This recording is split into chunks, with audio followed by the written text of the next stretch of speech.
Hello दोस्तों, आप सभी का स्वागत है समसामयिक घटना चक्र के इस ऑनलाइन प्लेटफॉर्म पर। मैं मोहित आप सभी के बीच उपस्थित हूँ। आज अपने एक नए सीरीज में नए वीडियो में आपका स्वागत करते हैं। लास्ट टाइम बीपीएससी जब हुआ था 17वीं बीपीएससी के पूर्व मैंने जनवरी 2024 से लेकर दिसंबर 2024 तक के महत्वपूर्ण जो करंट अफेयर थे बिहार स्पेशल के, वो आपके कवर करवा दिए थे। आज अपनी ये नई सीरीज नए साल से हम लोग स्टार्ट करेंगे। 2025 के जो महत्वपूर्ण करंट अफेयर है, बिहार करंट अफेयर, वो यहाँ अपने इस सीरीज में हम लोग कंटिन्यू करेंगे। और मैंने आपको पहले ही बताया था कि अल्टरनेट डेज पर ये आपको मिलता रहेगा, अल्टरनेट संडेज पर मिलता रहेगा। जैसे संडे हमने कहा था आपसे कि जो यूपी स्पेशल, बिहार स्पेशल के वीडियोस हैं वो आते रहेंगे, जिनमें यूपी स्पेशल का वीडियो पिछले संडे को आया था। कल संडे था, आ नहीं पाया था बिहार स्पेशल का वीडियो, क्योंकि इसमें बिहार के जो करंट अफेयर थे थोड़ा सा रिसर्च करने में अच्छे करंट अफेयर मुझे मिले, तो इस वजह से उसमें टाइम लग गया। ठीक है, तो इसी वजह से ये वीडियोस आज आ रही है, आपको सोमवार को मिल रही है शाम को 7:30 बजे।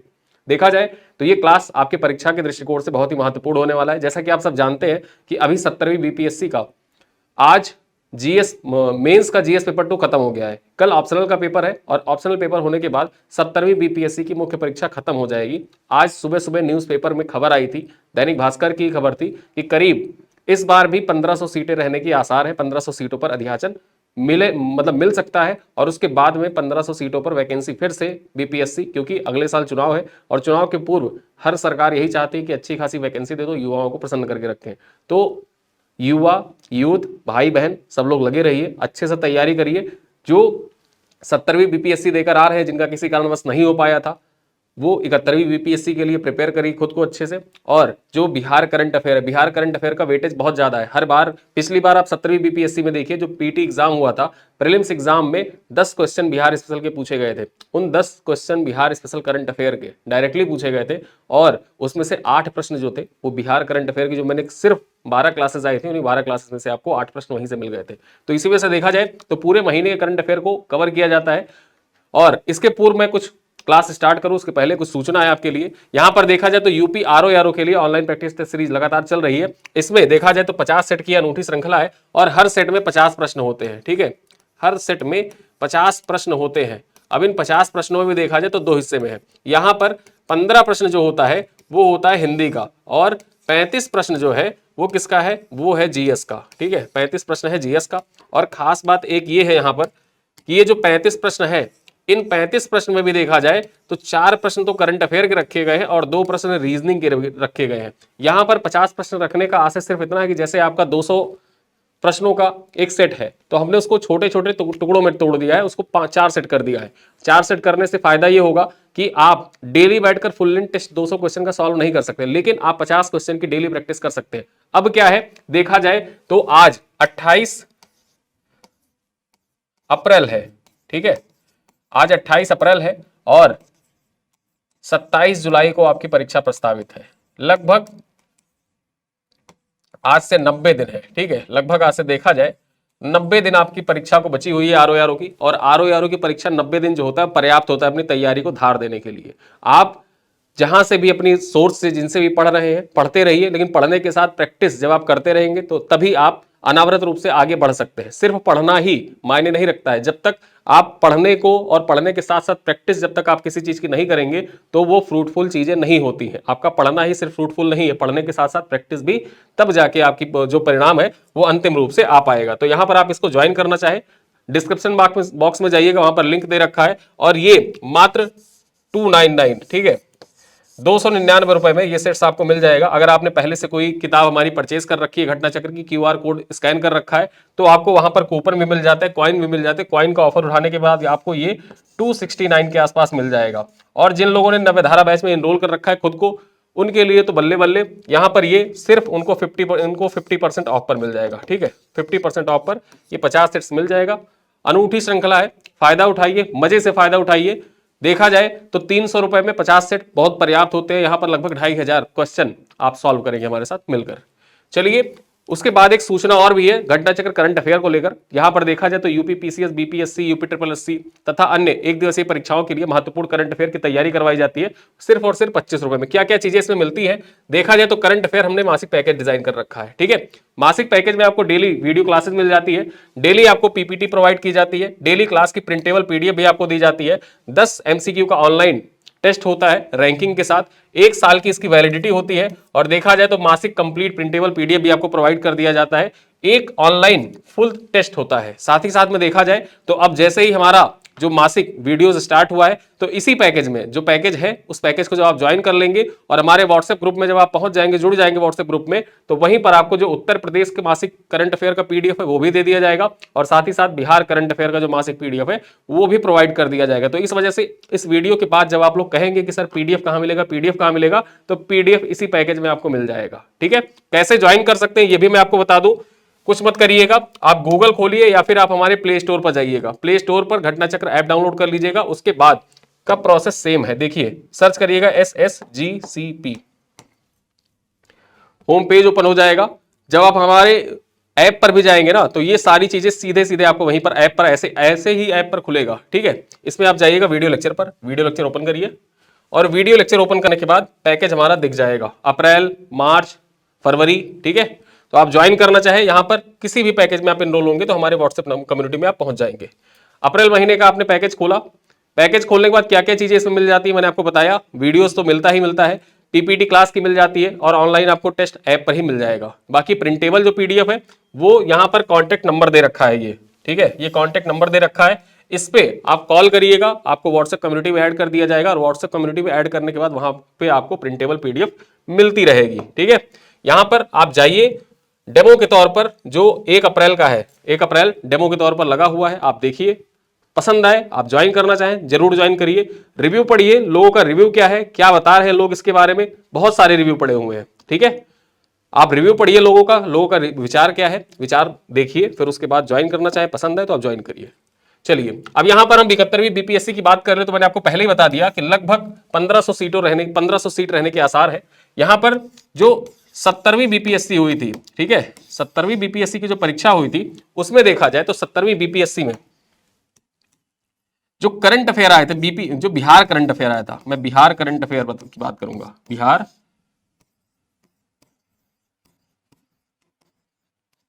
करंट अफेयर्स, जो बिहार करंट अफेयर्स आया था, लगभग इसके 10 प्रश्न आए थे। ठीक है, बजट वगैरह सब कुछ मिला के लगभग 10 प्रश्न आए थे और इन 10 प्रश्नों में आप जाइए, हमने टेलीग्राम पर प्रूफ शेयर कर रखा था, पूरे वीडियो के स्क्रीनशॉट शेयर कर रखे थे, एज इट इज जो लाइन पढ़ाई थी वही लाइन एग्जाम में आया भी था। ठीक है, और मैंने वीडियोस में पहले भी थंबनेल में लिख रखे थे उस टाइम पे, पढ़ो वही जो एग्जाम में आए। तो यहां पर देखा जाए इसमें से 8 प्रश्न आए थे। ठीक, 8 प्रश्न डायरेक्टली आए थे क्लास से। तो यहां पर ये क्लास जो होती है, बहुत ज्यादा खबरें मैं रखने का प्रयास नहीं करता हूं कि बहुत ज्यादा हम बल्कि बना दे, ऐसा बना दे कि आप पढ़ने के बाद परेशान हो जाए, बोर हो जाए। बहुत लिमिटेड खबरें होती हैं, 25 से 30 खबरें होती हैं, लेकिन वो 25 से 30 खबरें जो होती है, जो राष्ट्रीय स्तर पर, बिहार स्तर पर बहुत महत्वपूर्ण होती है, उन्हीं खबरों पर यहां पर चर्चा की जाएगी। चलिए स्टार्ट करते हैं। सबसे पहले देखते हैं, गुरु गोविंद सिंह जी की 358वीं जयंती सेलिब्रेट की गई है इस बार 2025 में। चर्चा कर ले, 10वें और अंतिम सिख गुरु गुरु गोविंद सिंह की 358वीं जयंती को चिन्हित करने के उद्देश्य से प्रकाश उत्सव 4 जनवरी से 6 जनवरी 2025 तक बिहार के पटना शहर में तख्त श्री हरमिंदर साहब में आयोजित किया गया। यहां पर खास बात यह है कि तख्त श्री हरमिंदर साहब जो है, ये खालसा पंथ के संस्थापक गुरु गोविंद सिंह का जन्म स्थान है और यहीं पर जो प्रकाश उत्सव था उसका आयोजन किया गया। कौन सा प्रकाश उत्सव? 358वां प्रकाश उत्सव था। ठीक है, याद रखिएगा, 358वां प्रकाश उत्सव इस बार आयोजित किया गया। चलिए अगली खबर क्या है? अगली खबर है के विनोद चंद्रन सुप्रीम कोर्ट के जज नियुक्त किए गए। ठीक है, जो के विनोद चंद्रन है वो सुप्रीम कोर्ट के जज नियुक्त हो गए हैं। चर्चा कर ले, पटना उच्च न्यायालय के मुख्य न्यायाधीश जो थे, ठीक है, अभी तक पटना उच्च न्यायालय के जो मुख्य न्यायाधीश थे जनवरी 2025 तक, वो कौन थे? के विनोद चंद्रन थे। ठीक है, इनको देखा जाए तो 7 जनवरी 2025 को सर्वोच्च न्यायालय का मतलब सर्वोच्च न्यायालय में न्यायाधीश इनको नियुक्त किया गया। ठीक है, सर्वोच्च न्यायालय में पहुंच गए ये।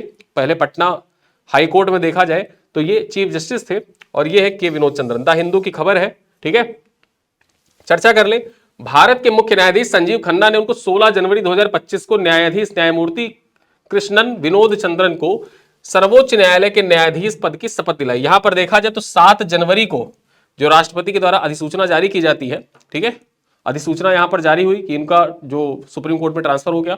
उसके बाद शपथ कब दिलाई गई? 16 जनवरी 2025 को शपथ दिलाई गई थी। चर्चा करें कृष्णन विनोद चंद्रन की सर्वोच्च न्यायालय के न्यायाधीश पद की शपथ लेने के उपरांत देखा जाए तो पटना हाईकोर्ट के कार्यवाहक मुख्य न्यायाधीश कौन बने? आशुतोष कुमार को नियुक्त किया गया। वर्तमान में देखा जाए तो पटना जो उच्च न्यायालय है उसमें कार्यवाहक मुख्य न्यायाधीश की भूमिका कौन अदा कर रहे हैं? आशुतोष कुमार अदा कर रहे हैं। ठीक है, चलिए आगे देखें। लोकसभा चुनाव में बेहतर चुनाव प्रबंधन के लिए देश में पूर्वी चंपारण का चयन किया गया। बेहतर चुनाव प्रबंधन के लिए जो लोकसभा चुनाव हुआ 2024 में, उसमें बेहतर चुनाव प्रबंधन के लिए पूर्वी चंपारण का चयन किया गया है। पॉइंट क्या है? लोकसभा चुनाव में देश के सभी जिलों में से चुनाव में बेहतर प्रबंधन के लिए पूर्वी चंपारण को चुना गया है राष्ट्रपति द्वारा। देखा जाए तो राष्ट्रपति द्वारा चुनाव संबंधी सर्वोत्तम कार्य प्रणाली के लिए यह पुरस्कार जिला निर्वाचन पदाधिकारी पूर्वी चंपारण, नाम क्या है इनका? सौरभ जोरवाल। ये है सौरभ जोरवाल। ठीक है, सौरभ जोरवाल को प्रदान किया सौरभ जोरवाल को दिया गया। कब दिया गया? राष्ट्रीय मतदाता दिवस पर।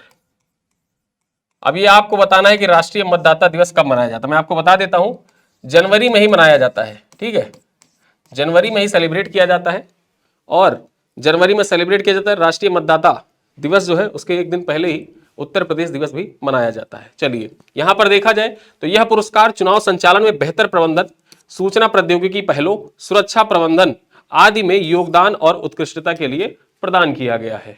चलिए अगली खबर क्या है? पूर्वी भारत विज्ञान व अभियांत्रिकी मेला में सर्वोत्तम मॉडल पुरस्कार। ठीक है, पूर्वी भारत विज्ञान व अभियांत्रिकी मेला में सर्वोत्तम मॉडल पुरस्कार किसको प्रदान किया गया है उसके बारे में चर्चा कर लेते हैं। परीक्षा के दृष्टिकोण से बिहार के लिए इंपॉर्टेंट है। बिड़ला औद्योगिक और प्रौद्योगिकी संग्रहालय कोलकाता में 7 से लेकर 10 जनवरी तक आयोजित पूर्वी भारत विज्ञान और अभियांत्रिकी मेला, यह 52वीं विज्ञान प्रदर्शनी थी। ठीक है, यहां पर देखा जाए जो पूर्वी भारत विज्ञान और अभियांत्रिकी मेला था उसका 52वां संस्करण आयोजित किया गया। कहां पर? बिड़ला औद्योगिक व प्रौद्योगिकी संग्रहालय कोलकाता में। और यहीं पर देखा जाए तो बिहार की बाल वैज्ञानिक नाम क्या है? आर्या प्रसून। ये है आर्या प्रसून। ठीक है, आर्या प्रसून को सर्वोत्तम मॉडल पुरस्कार जीता। यहां पर किसने सर्वोत्तम मॉडल पुरस्कार जीता है? आर्या प्रसून ने जीता है। बिहार की रहने वाली है। चर्चा कर ले। आर्या प्रसून ने बाढ़ और वर्षा के पानी को संरक्षित करने, किसानों की फसल को बचाने और भूमिगत जल को रिचार्ज करने के लिए एक प्रोजेक्ट प्रस्तुत किया था। ठीक है, एक प्रोजेक्ट बनाया था और उसी प्रोजेक्ट के लिए देखा जाए तो सर्वोत्तम मॉडल पुरस्कार प्रदान किया गया है। ठीक है, पूर्वी भारत विज्ञान व अभियांत्रिकी मेला जो था उसमें सर्वोत्तम मॉडल पुरस्कार आर्या प्रसून को प्रदान किया गया। किस लिए? इन्होंने एक मॉडल तैयार किया था जो बाढ़ और वर्षा के पानी को संरक्षित करने से संबंधित था। ठीक है, चलिए अगली खबर देखें। बिहार सरकार के द्वारा एक योजना शुरू की गई है। योजना का नाम क्या है? बिहार योद्धा सम्मान योजना। बिहार योद्धा सम्मान योजना किस लिए योजना है? चर्चा कर ले। परीक्षाओं में अक्सर ऐसे सवाल पूछ लिए जाते हैं। खान एवं भूतत्व विभाग के अंतर्गत अवैध खनन कर राजस्व चोरी करने वाले खनन माफियाओं के विरुद्ध कार्रवाई में सहयोग करने वाले बिहारी योद्धाओं के सम्मान में इस कार्यक्रम का शुभारंभ किया गया है। मतलब जो अवैध खनन होता है, अवैध खनन की जानकारी, कहीं अगर जो अवैध खनन हो रहा है आप उसकी जानकारी देते हैं तो सरकार के द्वारा आपको दिया जाएगा सम्मान। ठीक है, सम्मान कैसा दिया जाएगा देख लेते हैं। इस कार्यक्रम के तहत अवैध खनन कर राजस्व चोरी करने वाले खनन माफियाओं की सूचना देने वालों को यह राशि, ठीक है, जो सम्मान राशि और सम्मान जो है वो राशि के रूप में प्रदान की जाएगी। इसके तहत देखा जाए तो जो अवैध खनन कर रहे हैं, ट्रैक्टर की सूचना देने वाले योद्धाओं को 5,000 रुपए। कहीं पे बालू खनन हो रहा है, अवैध बालू खनन हो रहा है, आप सूचना दीजिए कि फला जगह पे अवैध बालू खनन हो रहा है, आपको सरकार, बिहार सरकार 5,000 रुपए देगी। कहीं पे ट्रक से अगर जो अवैध खनन हो रहा है, अवैध खनन हो रहा है, ट्रक पे लाद लाद लेके बालू जा रहे हैं, ठीक है, वहां पर आपने ट्रक की सूचना दे दी तो आपको 10,000 रुपए इनाम दिया जाएगा। ट्रक जब्त कर लेंगे वो अलग, लेकिन खाली आपको सूचना देने भर के लिए 10,000 रुपए की पुरस्कार राशि आपको दी जाएगी बिहार सरकार की ओर से। ठीक है, तो यही है बिहार योद्धा सम्मान योजना। चलिए आगे देखें। बिहार का पहला प्लास्टिक वेस्ट मैनेजमेंट सेंटर। अब बिहार का पहला प्लास्टिक वेस्ट मैनेजमेंट सेंटर जो है, ऐसे सवाल मैं आपको बता दूं, बिहार में ऐसे सवाल पिछली बार आप पेपर देखेंगे 70वीं बीपीएससी में 3 सवाल ऐसे पूछे गए थे जिसमें से पहली बार बिहार में पहला होता है ना, जैसे बिहार में पहला, भारत में पहला, विश्व में पहला, तो बिहार में जो पहला, जैसे बिहार की पहली ट्रांसजेंडर एसआई, सीधे सीधे पूछ लिया। और इत्तेफाक की बात तो यह है कि 70वीं बीपीएससी की परीक्षा स्वयं मनु माधवी जो थी वो खुद भी दे रही थी और उन्होंने अपना सवाल पेपर में देखा होगा तो उनको कितनी प्रसन्नता मिली होगी कि बिहार की पहली ट्रांसजेंडर एसआई कौन, मनु माधवी थी, और मनु माधवी का जो टॉपिक था, क्वेश्चन था, वो मैंने आपको क्लास में पढ़ाया भी था, डायरेक्टली वैसे ही फंस गया था। ठीक है, तो ऐसी चीजें अक्सर आपकी परीक्षा में पूछी जाती रही हैं बिहार में। तो बिहार से में जब पूछा जाए तो याद रखिएगा, हाईलाइट करके रखिएगा। बिहार का पहला प्लास्टिक वेस्ट मैनेजमेंट सेंटर कहां पर, चर्चा कर ले। बिहार के भागलपुर में बिहार का पहला प्लास्टिक वेस्ट मैनेजमेंट सेंटर खुलने जा रहा है। इससे बिहार में एक बड़ा बदलाव आएगा। पुराने प्लास्टिक की रिसाइकलिंग कर नए नए चीजों का निर्माण किया जा सकता है। ठीक है, यहां पर देखा जाए जो प्लास्टिक वेस्ट मैनेजमेंट सेंटर स्थापित किया जाएगा तो इससे क्या होगा, जो प्लास्टिक है उसको रिसाइकल करके नई नई चीजें बनाई जा सकती हैं। चर्चा कर ले, यह भागलपुर के CIPET central institute of petrochemical engineering and technology में खुलेगा। कहां पर खुलेगा ये, central institute of petrochemical engineering and technology. परीक्षा में आपसे डायरेक्टली पूछ ले सीधे सीधे कि सीपेट कहां पर है। अब सीपेट कहां पर है, सीपेट है भागलपुर में। ठीक है, सीपेट कहां पर है, भागलपुर में। Central institute of petrochemical engineering and technology कहां पर है, भागलपुर में अवस्थित है। और यहीं पर बिहार का पहला प्लास्टिक वेस्ट मैनेजमेंट सेंटर की स्थापना की जाएगी। आगे चर्चा करें, सीपेट भागलपुर देश का 49वां प्लास्टिक संस्थान बन गया है। यहां पर देखा जाए इसकी स्थापना के साथ ही 49वें नंबर पर पूरे भारत का 49वां प्लास्टिक जो वेस्ट मैनेजमेंट संस्थान है वो बनके तैयार हो गया है। चलिए आगे देखें, अगली खबर क्या है। बिहार की खुशबू कुमारी ने रचा इतिहास, राष्ट्रीय भारोत्तोलन चैंपियनशिप में जीते 2 गोल्ड मेडल। यहां पर बिहार की खुशबू कुमारी है, इन्होंने जो राष्ट्रीय भारोत्तोलन चैंपियनशिप हुआ, ठीक है, उसमें 2 गोल्ड मेडल जीते हैं। चर्चा कर लेते हैं। बिहार खुशबू कुमारी ने ब्रह्मपुर उड़ीसा में आयोजित अस्मिता खेलो इंडिया महिला राष्ट्रीय भारोत्तोलन चैंपियनशिप, नाम याद रखिएगा, नाम क्या है, अस्मिता खेलो इंडिया महिला राष्ट्रीय भारोत्तोलन चैंपियनशिप। ठीक है, इसमें शानदार प्रदर्शन करते हुए जूनियर और सीनियर महिला स्नैच 75 किलोग्राम और क्लीन एंड जर्क 71 किलोग्राम भार दोनों कैटेगरियों में देखा जाए तो स्वर्ण पदक जीता है। ठीक है, यह है खुशबू कुमारी, नाम याद रखिएगा। आगे देखें, बिहार की अनामिका ने कुंभ ध्वज लेकर 13,000 फुट की ऊंचाई से लगाई छलांग, बनाया वर्ल्ड रिकॉर्ड। यह है बिहार की अनामिका। ठीक है, परीक्षा में यह सवाल आपके परीक्षा के दृष्टिकोण से मोस्ट इंपॉर्टेंट है। ये फोटो आपने सोशल मीडिया पर देखी ही होगी, ऑलरेडी देख रखी होगी। कुंभ के टाइम पे ये फोटो बहुत वायरल हुई थी। 13,000 फीट की ऊंचाई से इन्होंने छलांग लगाई थी और कुंभ का जो ध्वज था उस ध्वज को लहराया था और विश्व के सभी देशों के नागरिकों से आग्रह किया था कि वो प्रयागराज आए, कुंभ आए और कुंभ में स्नान करें। चर्चा कर लें, जहानाबाद जिले की रहने वाली अनामिका शर्मा ने महाकुंभ का झंडा लेकर 13,000 फीट से छलांग लगाकर विश्व रिकॉर्ड बनाया है। ठीक है, कहां की रहने वाली है ये जरूर याद रखिएगा, परीक्षा में आपसे यही पूछेगा। अनामिका शर्मा इनका नाम है, कहां की रहने वाली है, ये जहानाबाद की रहने वाली है। बिहार का जिला है जहानाबाद, वहीं की रहने वाली है, पटना से सटा हुआ जिला है। अनामिका ने प्रयागराज में आयोजित भव्य महाकुंभ में पूरे विश्व को आने के लिए अनोखा निमंत्रण दिया है। यहां पर पूरे विश्व से लोगों को आने के लिए अनोखा निमंत्रण दिया है अनामिका शर्मा ने। इससे पहले देखा जाए तो अनामिका के नाम कई कीर्तिमान दर्ज हैं। वह 2024 में अयोध्या में श्री राम मंदिर की प्राण प्रतिष्ठा समारोह के दौरान भी वह रिकॉर्ड बना चुकी है। ऐसा ही जो स्काई डाइविंग का रिकॉर्ड इन्होंने राम मंदिर की जब प्राण प्रतिष्ठा हो रही थी उस टाइम पे भी बनाया था छलांग लगा के। अब यहां पर देखा जाए तो 13,000 फीट की ऊंचाई से छलांग लगाई है, रिकॉर्ड बनाया है, विश्व रिकॉर्ड।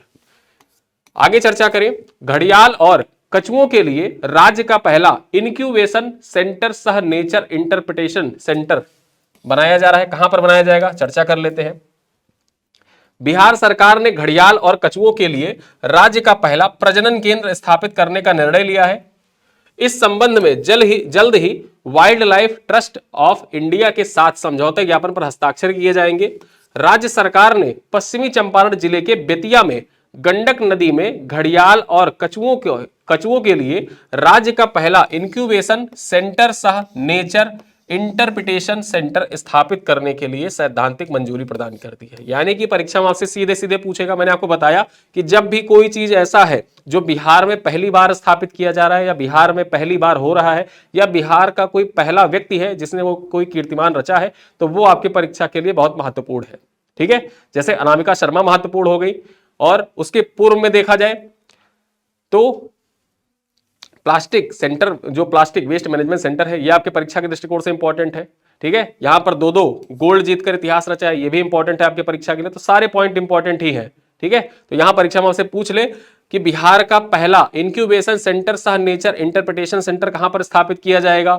ये कहां स्थापित किया जाएगा? ये बेतिया में स्थापित किया जाएगा। बेतिया कहां पर है? पश्चिमी चंपारण में है। और किस नदी पर स्थापित किया जाएगा? तो गंडक नदी पर स्थापित किया जाएगा। ये जरूर याद रखिएगा, किस नदी पर स्थापित किया जा रहा है? गंडक नदी पर इसकी स्थापना की जा रही है। परीक्षा में डायरेक्टली आपसे नदियों से संबंधित सवाल पूछता है। बिहार स्पेशल जब पूछता है तो बिहार स्पेशल में देखा जाए तो नदियों से संबंधित हर साल 2-3 सवाल पूछे ही जाते हैं। आप 71वीं बीपीएससी ले लीजिए, सॉरी 70वीं ले लीजिए, 64वीं ले लीजिए, 65वीं, 66वीं, 67वीं, 68वीं, 69वीं, कोई भी बीपीएससी ले लीजिए, हमेशा बिहार की जो नदियां हैं वहां से 2 से 3 सवाल हर साल पूछा जाता है। बहुत सिंपल से सवाल होते हैं, करंट अफेयर से रिलेट करके पूछ सकता है, याद रखिएगा। चलिए आगे देखें, बिहार का सबसे बड़ा इंडस्ट्रियल पार्क आपके परीक्षा के लिए मोस्ट इंपॉर्टेंट। मैंने आपको पहले ही बताया कि क्लास कल इसी वजह से नहीं आ पाई थी कि बहुत सी ऐसी महत्वपूर्ण खबरें जो बिहार के दृष्टिकोण से तो महत्वपूर्ण है ही, साथ साथ नेशनल लेवल पर भी इंपॉर्टेंट है। तो उन्हीं सब खबरों को एक साथ समाहित करने में, संकलित करने में पुराने न्यूज़पेपर को खंगालना पड़ता है। खंगालने की वजह से थोड़ा सा समय लग गया, उसके लिए मैं आप सभी से क्षमा चाहता हूं, लेकिन क्लास हमारी अनावृत रूप से ऐसे ही आती रहेगी। चर्चा करें, प्रगति यात्रा के दौरान सीएम नीतीश कुमार ने देखा जाए तो जनवरी महीने में अपनी प्रगति यात्रा कर रहे थे। ठीक है, नीतीश कुमार प्रगति यात्रा पर थे और पूरे देखा जाए तो पूरे बिहार में घूम घूम कर लोगों से मिल रहे थे, प्रगति यात्रा कर रहे थे। सीएम नीतीश ने वैशाली जिले में भारत माला परियोजना के तहत निर्माणाधीन अमस दरभंगा 6 लेन पर देखा जाए तो 1243 एकड़ पर बिहार के सबसे बड़े इंडस्ट्रियल पार्क के निर्माण की घोषणा की है।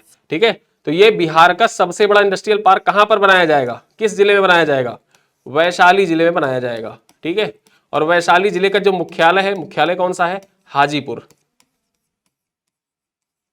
ठीक है, हाजीपुर मुख्यालय है। और यहीं पर देखा जाए जो आमस दरभंगा 6 लेन परियोजना है, ये भारत माला परियोजना के अंतर्गत इसी दरभंगा जो 6 लेन परियोजना मतलब सॉरी 6 लेन रोड है, इसी रोड के निकट में 1243 एकड़ भूमि पर बिहार का सबसे बड़ा इंडस्ट्रियल पार्क निर्मित किया जाएगा।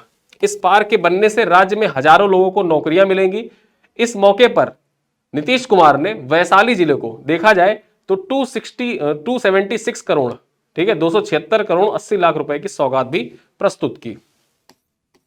276 करोड़ 80 लाख रुपए का 80 लाख रुपए की सौगात वैशाली जिले को दी और वैशाली जिले में ही बिहार का सबसे बड़ा इंडस्ट्रियल पार्क बनाया जा रहा है। चलिए आगे चर्चा करें, सुल्तानगंज में बनेगा पहला टूरिस्ट पार्क। बिहार का पहला टूरिस्ट पार्क कहां पर बनेगा? सुल्तानगंज में बनेगा। चर्चा कर ले, भागलपुर के सुल्तानगंज में गंगा नदी के किनारे राज्य का पहला टूरिस्ट पार्क बनाया जाएगा। आपके परीक्षा के दृष्टिकोण से मोस्ट इंपॉर्टेंट, ट्रिपल स्टार लगा के रखिएगा। और परीक्षा के दृष्टिकोण से मोस्ट इंपॉर्टेंट है ये कि बिहार के किस जिले में राज्य का पहला टूरिस्ट पार्क बनाया जाएगा? बिहार के भागलपुर जिले में राज्य का पहला टूरिस्ट पार्क बनाया जाएगा। भागलपुर ना देके सुल्तानगंज दे दे तब भी आप टिक करके आइएगा कि सुल्तानगंज में पहला टूरिस्ट पार्क बनाया जा रहा है। इसके लिए जिला प्रशासन ने पर्यटन निदेशालय को प्रस्ताव भेजा है और करीब 100 एकड़ जमीन का अधिग्रहण किया जाएगा। इसके लिए इस पार्क के निर्माण से प्रदेश में लोगों को रोजगार भी मिलेगा। ठीक है, रोजगार के दृष्टिकोण से भी ये पार्क इंपॉर्टेंट है। चर्चा करें, अगला प्रश्न, अगला टॉपिक क्या है? बिहार के चंदन ने नेशनल लॉन बॉल्स में जीता कांस्य पदक। जो नेशनल लॉन बॉल्स होता है उसमें कांस्य पदक जीता है बिहार के किसने? चंदन ने, चंदन कुमार ने जीता है। चर्चा कर ले, 26 दिसंबर 2024 से 2 जनवरी 2025 तक दिल्ली में आयोजित राष्ट्रीय लॉन बॉल चैंपियनशिप में बिहार के चंदन कुमार ने सीनियर मेंस सिंगल्स में कांस्य पदक जीता है। यहां पर देख लीजिए, ये है चंदन कुमार सिंह। इन्होंने जो नेशनल लॉन बॉल्स प्रतियोगिता आयोजित की गई थी दिल्ली में, उसमें कांस्य पदक जीता है। इससे पहले बिहार के जमील अहमद ने भी अंडर 15 में कांस्य पदक जीता था। वहीं सीनियर विमेंस 4 में भी देखा जाए तो अनामिका कुमारी, पायल प्रीति सिंह, खुशबू कुमारी और निखत खातून ने कांस्य पदक जीता है। मतलब बिहार के जो भी खिलाड़ी हैं यहां पर जो नेशनल लॉन बॉल्स प्रतियोगिता में सम्मिलित हुए, उन सब ने कांस्य पदक ही जीता है। कांस्य याद रख लीजिए, नाम याद कर लीजिएगा। चलिए अगले टॉपिक पर चले, देखा जाए महत्वपूर्ण आपकी परीक्षा के दृष्टिकोण से जो सिटीजनशिप अमेंडमेंट बिल CAA 2019 के तहत देखा जाए तो नागरिकता पाने वाली बिहार की पहली व्यक्ति कौन बन गई है? नागरिकता मतलब बिहार में नागरिकता पाने वाली, ठीक है, पहली व्यक्ति कौन बन गई है? इनका नाम है सुमित्रा शाह प्रसाद। सुमित्रा शाह प्रसाद जो है ये बिहार में नागरिकता पाने वाली, ठीक है, के तहत नागरिकता पाने वाली, बिहार में, यहां में कर लीजिएगा, बिहार में इनको नागरिकता मिली है। चर्चा कर ले। सुमित्रा शाह प्रसाद नागरिकता संशोधन अधिनियम CAA 2019 के तहत नागरिकता पाने वाली बिहार की पहली व्यक्ति बनी है। इन्हें रानी शाह के नाम से भी जाना जाता है। 60 वर्ष इनकी आयु है। देखा जाए तो 40 वर्ष के इंतजार के बाद आखिरकार उनको भारत की नागरिकता मिल गई है। अभी तक इनको नागरिकता ही नहीं मिली थी, 40 साल से ये रह रही थी लेकिन नागरिकता नहीं मिली थी। अब CAA के तहत इनको नागरिकता मिल गई है। एक भारतीय नागरिक से शादी करने के बाद वह बिहार के आरा शहर में वीजा पर रह रही हैं। ठीक है, देखा जाए तो अभी बिहार के आरा शहर में वीजा पर रह रही थी और इनको अब नागरिकता प्रदान कर दी गई है भारत की। आगे देखा जाए, बिहार के 42वें राज्यपाल बने आरिफ मोहम्मद खान। आरिफ मोहम्मद खान जो है ये पहले केरल के राज्यपाल थे और राजेंद्र विश्वनाथ अर्लेकर जो थे वो बिहार के राज्यपाल थे। दोनों इंटरचेंज हो गए। राजेंद्र विश्वनाथ अर्लेकर पहुंच गए केरल और केरल के राज्यपाल थे आरिफ मोहम्मद खान, ये पहुंच गए बिहार।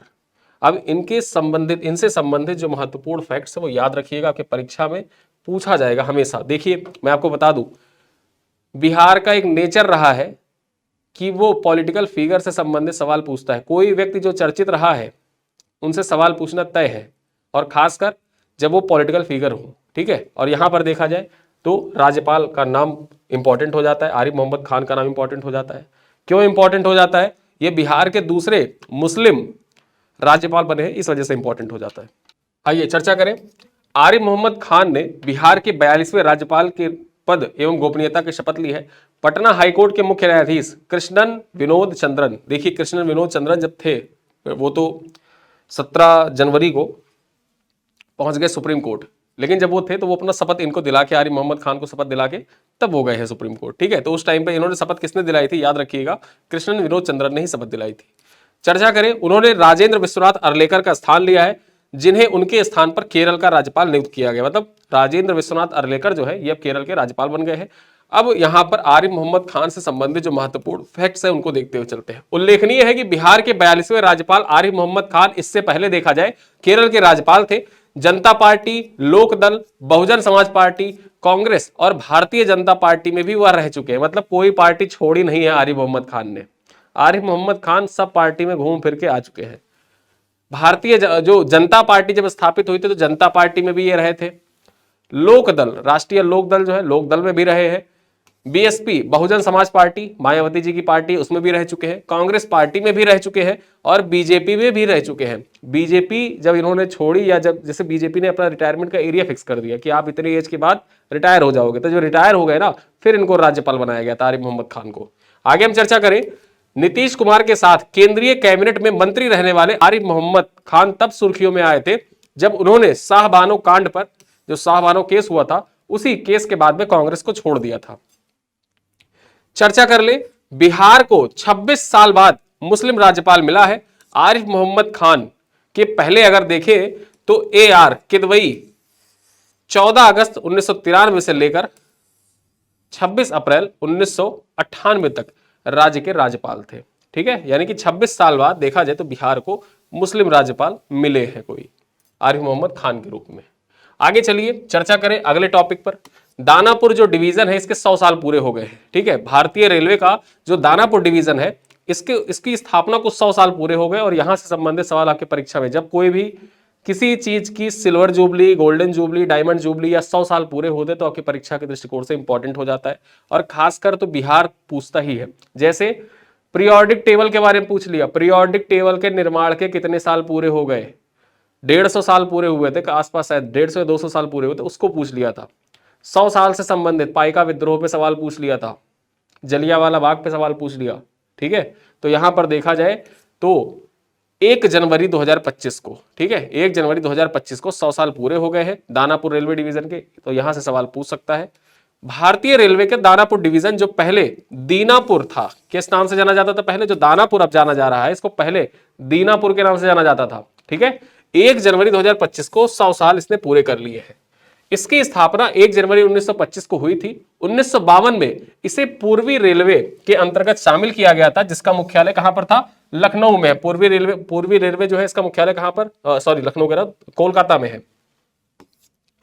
वर्ष 2002 में क्या हुआ कि वर्ष 2002 के बाद से यह पूर्व मध्य रेलवे, ठीक है, पूर्व मध्य रेलवे के अंतर्गत आ गया। और पूर्व मध्य रेलवे का जो मुख्यालय है कहां पर है, उत्तर बिहार के हाजीपुर। हाजीपुर मैंने आपको बताया मुख्यालय है वैशाली का।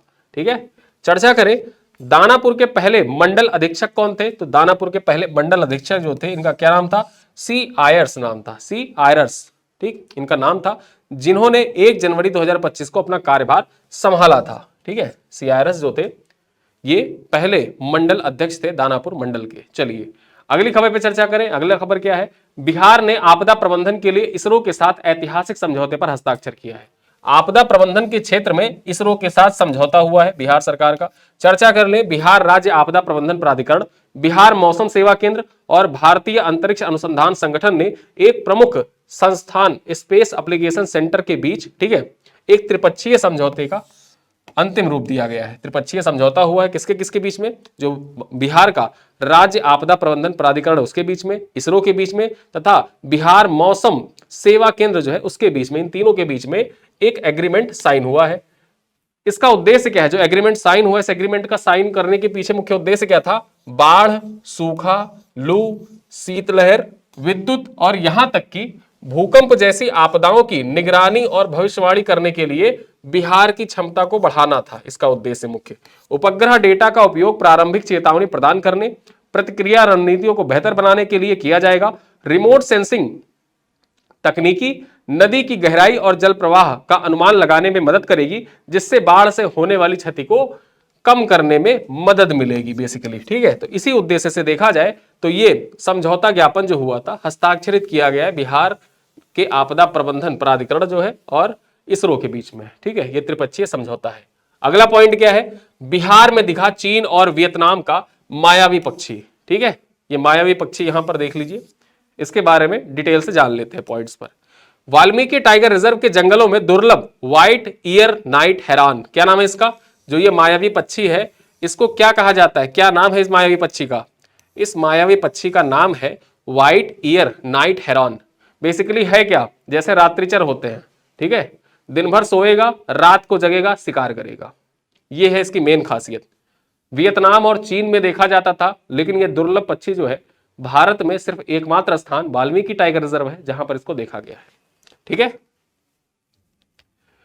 रात्रि बगुला के नाम से मशहूर यह पक्षी दिन भर सोता है और रात में शिकार करता है। रात्रि बगुला का वैज्ञानिक नाम क्या है, ओरोनास मैग्निफिका।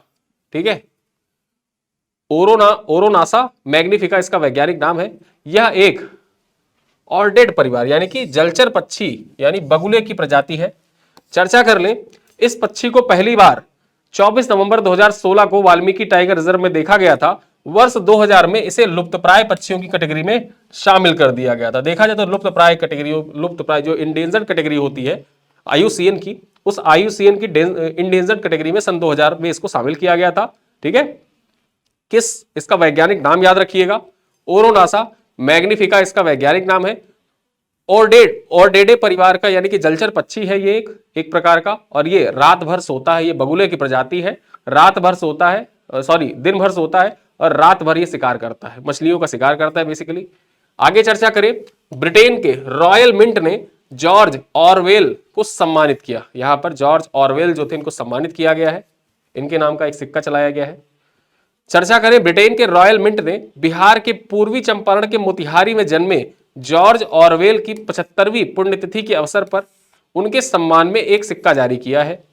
यह स्मारक सिक्का 2 पाउंड सिक्के के ऑरवेल की विरासत के प्रतीक चिन्ह को अंकित किया गया है। ठीक है, 2 पाउंड के सिक्के पर यहां पर देखा जाए तो जो जॉर्ज ऑरवेल थे इनको प्रदर्शित किया गया है। चर्चा कर ले, महान अंग्रेजी उपन्यासकार जो है जॉर्ज ऑरवेल का जन्म 25 जून 1903 में बिहार के मोतिहारी में इनका जन्म हुआ था। इनके पिता एक ब्रिटिश सिविल सेवक थे और माता जो थी बर्मी वंश से संबंधित थी, मतलब म्यांमार बर्मा में इनकी माता जो थी वो बर्मा से संबंधित थी। ऑरवेल के प्रसिद्ध उपन्यास 1984 और एनिमल फार्मा, ठीक है, एनिमल फार्म जो है इनकी प्रसिद्ध उपन्यास है 1984 और एनिमल फार्म, ये इनका प्रसिद्ध उपन्यास है। ठीक है, अंग्रेजी साहित्य में मील का पत्थर माना जाता है। उन्हें अक्सर शताब्दी का लेखक के रूप में भी संदर्भित किया जाता है। जो जॉर्ज ऑरवेल थे इनको अंग्रेजी का महान लेखक माना जाता है और शताब्दी का लेखक कहा जाता है। चलिए आगे देखें, sport star focus Bihar conclave का आयोजन। चर्चा कर ले sport star focus Bihar conclave से संबंधित जो महत्वपूर्ण तथ्य है आपकी परीक्षा के लिए इंपॉर्टेंट है, क्योंकि देखा जाए तो एक स्पोर्ट्स हब के रूप में बिहार धीरे धीरे विकसित हो रहा है। सेपक टाकरा वर्ल्ड कप हो, फिर उसके बाद महिला एशिया हॉकी कप हो, या उसके बाद में पुरुष हॉकी एशिया कप हो, ये धीरे धीरे देखा जाए तो बिहार में सारी चीजें आयोजित हो रही हैं। स्पोर्ट्स से रिलेटेड जो इवेंट हो रहे हैं, बड़े बड़े इवेंट हो रहे हैं, वो बिहार में आयोजित किए जा रहे हैं। तो उस दृष्टिकोण से, स्पोर्ट्स के दृष्टिकोण से, स्पोर्ट्स कल्चर के दृष्टिकोण से बिहार इंपॉर्टेंट होता जा रहा है। चर्चा कर ले 24 जनवरी 2025 को पटना के ताज सिटी सेंटर में आयोजित sport star focus Bihar conclave के दौरान बिहार के मुख्यमंत्री नीतीश कुमार ने एथलीटों और पैरा एथलीटों को उनके संबंधित खेल विधाओं में उपलब्धियों और योगदान के लिए सम्मानित किया है। यहां पर देखा जाए तो सम्मानित किए गए खिलाड़ियों में पैरा ओलंपिक रजत पदक विजेता दीपा मलिक, ओलंपिक कांस्य पदक विजेता मुक्केबाज विजेंदर सिंह, 2 बार ओलंपिक कांस्य पदक विजेता रहे पियास रिजेश, 2 बार पैरा ओलंपिक पदक विजेता शरद कुमार, 6 बार के शीतकालीन ओलंपियन शिवा केशवन और भारतीय महिला हॉकी टीम के मुख्य कोच हरिंदर सिंह इसमें शामिल रहे। ठीक है, यहां पर इतने लोगों को सम्मानित किया गया नीतीश कुमार के द्वारा।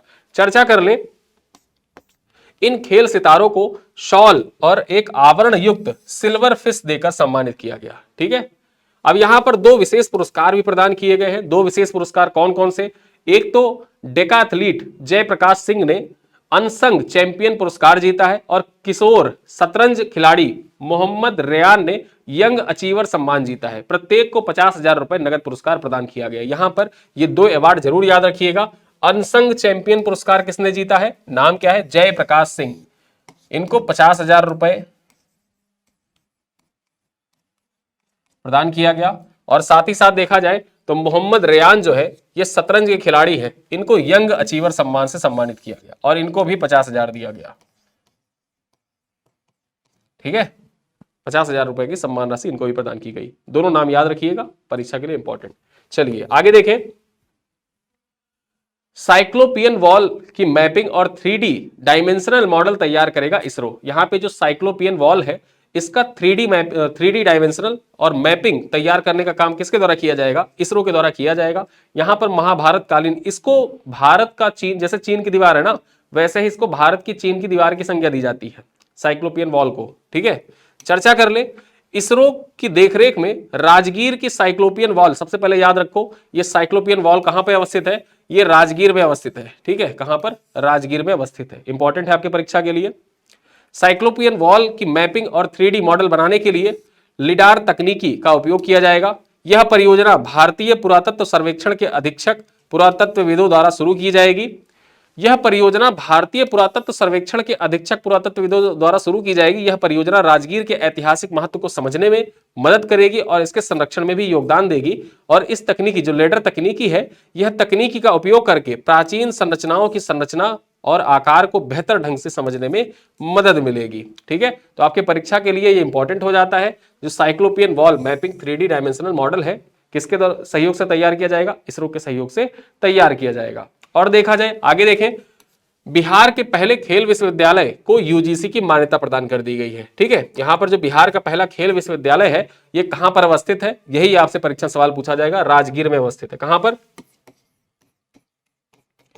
राजगीर में अवस्थित है। यही आपसे सवाल पूछ लिया जाएगा। चर्चा करें, बिहार जो विश्वविद्यालय अनुदान आयोग यूजीसी ने बिहार के पहले खेल विश्वविद्यालय को मान्यता दे दी है।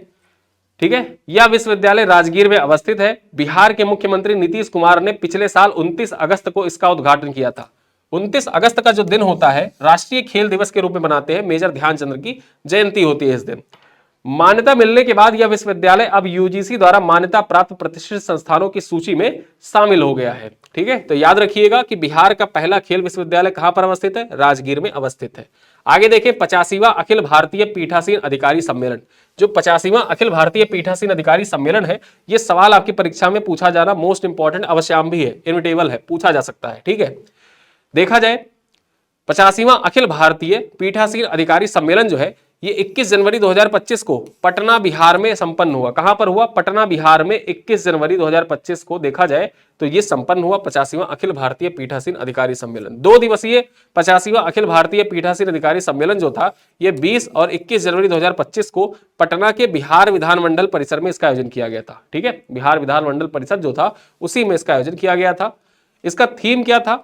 संविधान की 75वीं वर्षगांठ, संवैधानिक मूल्यों को मजबूत करने में संसद और राज्य विधायी निकायों का योगदान, ये इसका थीम था। इसी थीम पर आयोजन किया गया था और बिहार में तीसरी बार आयोजित किया गया इस बार। ठीक है, देखा जाए तो बिहार ने तीसरी बार अखिल भारतीय पीठासीन अधिकारी सम्मेलन की मेजबानी की है। बिहार ने पहली बार 6-7 जनवरी 1964 को अखिल भारतीय पीठासीन अधिकारी सम्मेलन की मेजबानी की थी।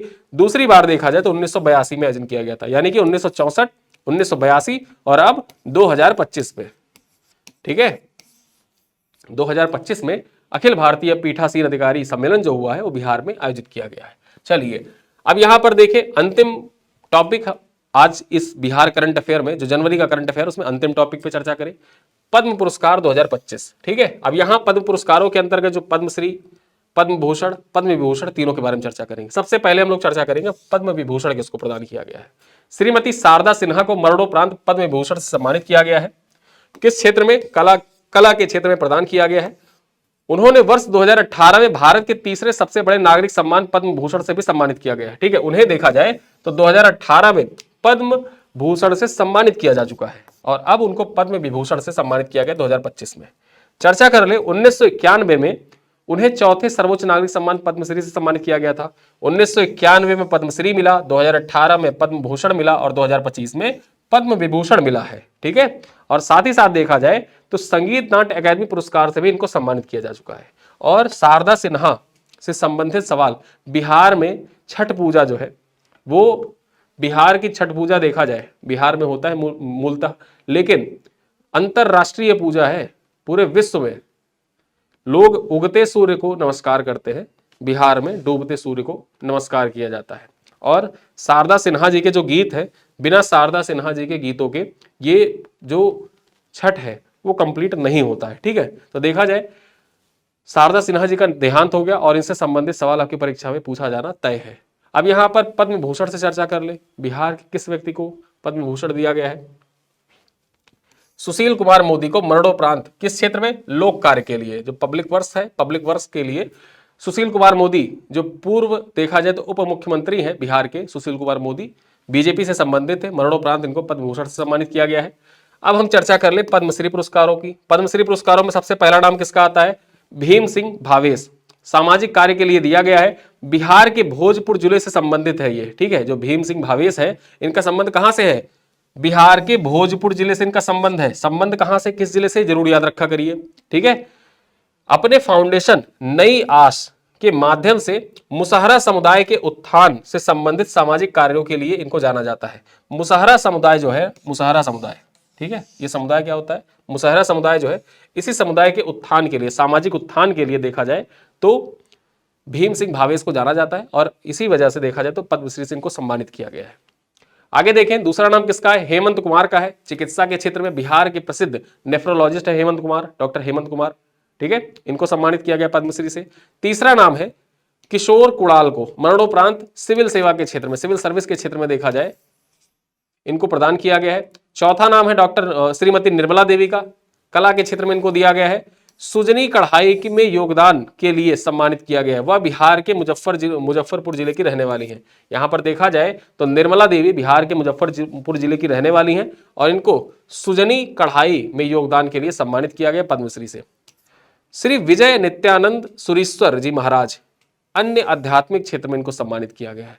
तो देखा जाए कुल बिहार के कितने लोग हैं? 7 लोग हैं जिनको पद्म पुरस्कारों से सम्मानित किया गया।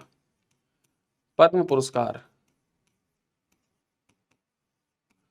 ठीक है, यहां पर जो पद्म विभूषण है वो 1 लोगों को, पद्म भूषण भी 1 लोगों को और पद्मश्री जो है ये 5 लोगों को मिला है। पद्म विभूषण किसको? शारदा सिन्हा को। फिर उसके बाद सुशील मोदी को देखा जाए तो पद्म भूषण से सम्मानित किया गया और 5 लोगों का नाम मैंने आपको बता दिया। कौन कौन? सबसे पहले तो भीम सिंह भावेश, हेमंत कुमार, किशोर कुणाल, उसके बाद देखा जाए तो निर्मला देवी और विजय नित्यानंद सुरेश्वर जी महाराज। तो यहां पर देखा जाए आज अपने इस वीडियो में लगभग 45 मिनट का वीडियो, और इस 45 मिनट के वीडियो में पूरे जनवरी महीने के करंट अफेयर हमने बिहार स्पेशल का कवर किया। कुछ प्रश्न मैं आपके लिए छोड़कर जाऊंगा, मैं उम्मीद करूंगा कि इन प्रश्नों का उत्तर आपने वीडियो पूरा देखा है तो उत्तर जरूर देंगे। ठीक है, आइए देख लेते हैं। पहला प्रश्न क्या है, लोकसभा चुनाव 2024 में बेहतर चुनाव प्रबंधन के लिए किस जिले को पुरस्कार दिया गया है? पश्चिमी चंपारण, पूर्वी चंपारण, गया या पटना? ठीक है, कौन सा जिला था जहां पर बेहतर चुनाव प्रबंधन किया गया? दूसरा प्रश्न है, 52वीं पूर्वी भारत विज्ञान अभियांत्रिकी मेला 2025 में सर्वोच्च मॉडल पुरस्कार किसने जीता है? आर्या प्रसून ने, अनामिका शर्मा ने, सौरभ जोरवाल ने या आकांक्षा मिश्रा ने? क्वेश्चन नंबर 3 है, बिहार का पहला प्लास्टिक वेस्ट मैनेजमेंट सेंटर किस स्थान पर स्थापित किया जा रहा है? पटना में, गया में, भागलपुर में या मुजफ्फरपुर में? क्वेश्चन नंबर 4 है, महाकुंभ का ध्वज लेकर 13,000 फीट की छलांग लगाकर वर्ल्ड रिकॉर्ड बनाने वाली अनामिका शर्मा किस जिले से संबंधित है? पटना, जहानाबाद, भागलपुर या दरभंगा? क्वेश्चन नंबर 5 और अंतिम सवाल है, बिहार सरकार द्वारा घड़ियाल और कछुओं के लिए प्रस्तावित इंक्यूबेशन सेंटर सह नेचर इंटरप्रिटेशन सेंटर किस नदी के किनारे बनेगा? गंगा नदी, सोन नदी, गंडक नदी या कोसी नदी? ये 5 प्रश्न है, और बिहार पीसीएस के प्रश्नों पूछने का करंट अफेयर के, बिहार जो करंट अफेयर बीपीएससी से संबंधित, बिहार स्पेशल से संबंधित जो आते हैं उनका नेचर सेम ऐसे ही होता है। इसी पैटर्न पर बिहार करंट अफेयर के सवाल पूछता है। तो मुझे पूरी उम्मीद है कि इस वीडियो को अपने दोस्तों के साथ साझा करेंगे। वीडियो पसंद आया करे तो लाइक किया करिए, अपने दोस्तों के साथ शेयर किया करिए, और मेरे द्वारा पूछे गए प्रश्नों का उत्तर आप जरूर दीजिएगा। 5 प्रश्न मैंने यहां पर पूछा, एक प्रश्न मैंने वीडियो के बीच में ही पूछा था आपसे कि राष्ट्रीय मतदाता दिवस कब मनाया जाता है? राष्ट्रीय मतदाता दिवस, और इन 5 प्रश्नों का उत्तर आपको कमेंट बॉक्स में देना है। वीडियो अपने दोस्तों के साथ साझा करिएगा।